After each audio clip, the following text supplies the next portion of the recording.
Balkanda şu günler dinçilere gözökçülük güýçlendi. Güýç edaralarının üns merkezine düşen ýaşaýjylaryň arasında hem köçeden geçip barýanlar hem de sosial ulgamlarda din bilen bagly maglumatlar paýlaşýanlar bar.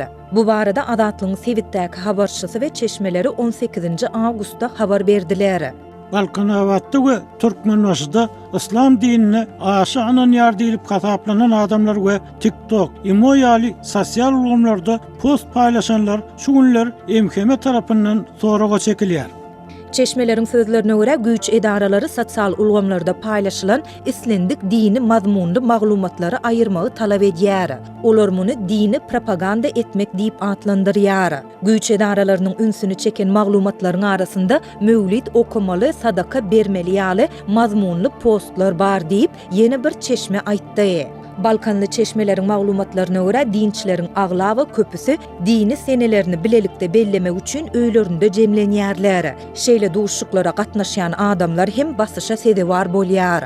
Geçen anny güni mescitlerde tanışlar öz arasında gepleşip kimin öýüne mövlid geçirjek bolýanlyklary hakynda gepleşen bolsalar MHM muny öz çugulçular arkaly anyklap şu hepde öý dolanýar edaralarynyň işgärleri öýlere uğradyp soraga çagyrýar.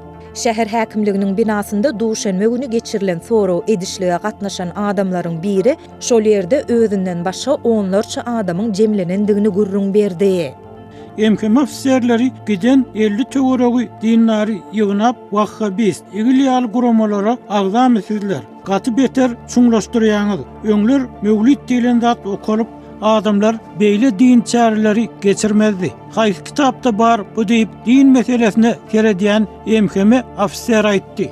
Şu günler Balkan awatda we Türkmenbaşyda köçelerde ýaş takkally adamlar hem raýat eşigindäki howpsuzlyk ofisierleri tarapyndan saklanýar. Olaryň dokumentleri we el goşlary barlanýar. Eger olaryň ýanynda elektron tesbih, kompas we kiçi namazlyk çyksa, göni soraga alınıp gidilýär. Saklanýan dinçilere, bazarlarda hijab satýanlara şu anny güni mescitlere cuma namazyna baran ýaşlaryň arasynda sakkally we hijably adamlaryň bolmaly däldigi duýdurulupdyr. Mescitlere mektep okuwçylarynyň barmagy hem gadagan edilipdir.